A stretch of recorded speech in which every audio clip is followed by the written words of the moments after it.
ছাত্র জনতার আন্দোলনে স্বৈরাচার বিদায় নিলেও তাদের দোসররা এখনো নানা ষড়যন্ত্রে লিপ্ত বলে দাবি করেছেন বিএনপির ভারপ্রাপ্ত চেয়ারম্যান তারেক রহমান। লুকিয়ে থাকা স্বৈরাচারের প্রেতাত্মাদের প্রতিহত করার আহ্বান জানান তিনি। টাঙ্গাইলের গোপালপুরে জনসমাবেশে ভার্চুয়ালি দেয়া বক্তব্যে তারেক রহমান বলেন, বিএনপির নাম ব্যবহার করে অনেকে অনৈতিক কর্মকাণ্ড চালাচ্ছে, মানুষের জন্য কাজ করবে, ভবিষ্যতে এমন সরকার দরকার বলেও জানান তিনি। কামরুজ্জামান রাজীবের রিপোর্ট। তারেক রহমানের নেতৃত্বে টাঙ্গাইলের গোপালপুরে সাবেক মন্ত্রী আব্দুস সালাম পিন্টুর কারামুক্তির দাবিতে এই সমাবেশ করে স্থানীয় বিএনপি। এতে দলের ভাইস চেয়ারম্যান আহমেদ আজম খান ও প্রচার সম্পাদক সুলতান সালাউদ্দিন টুকু সহ স্থানীয় নেতারা বক্তব্য রাখেন। লন্ডন থেকে ভিডিও কনফারেন্সে সমাবেশে যুক্ত হন বিএনপির ভারপ্রাপ্ত চেয়ারম্যান তারেক রহমান।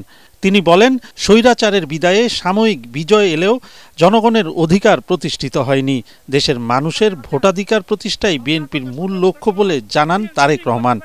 যে গণতান্ত্রিক অধিকার রক্ষার জন্য বিএনপি জনগণকে সাথে নিয়ে বছরের পর বছর আন্দোলন সংগ্রাম করেছে, আমাদের সেই লক্ষ্য অর্জন করতে হবে।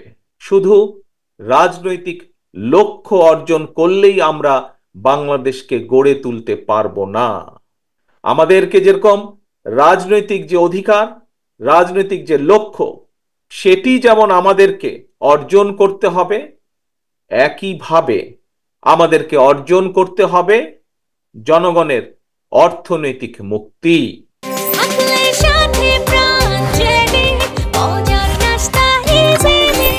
তার দাবি, ফ্যাসিবাদের দোসররা নানা অপকর্মের মাধ্যমে বিজয়ের সুফল নষ্টের চেষ্টা চালাচ্ছে। এদের বিরুদ্ধে প্রতিরোধ গড়ে তুলতে নেতাকর্মীদের প্রতি আহ্বান জানান তিনি। স্বৈরাচার বিদায় হয়েছে, স্বৈরাচারের প্রেতাত্মারা কিন্তু এখনো ঘোরাফেরা করছে।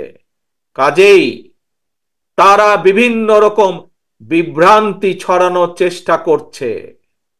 তারা আপনাদের এই প্রিয় দল, বাংলাদেশের মানুষের প্রিয় দল, এই দলের নাম ব্যবহার করে অনেকে বিভিন্ন রকম অনৈতিক কাজের সাথে সম্পৃক্ত হয়েছে।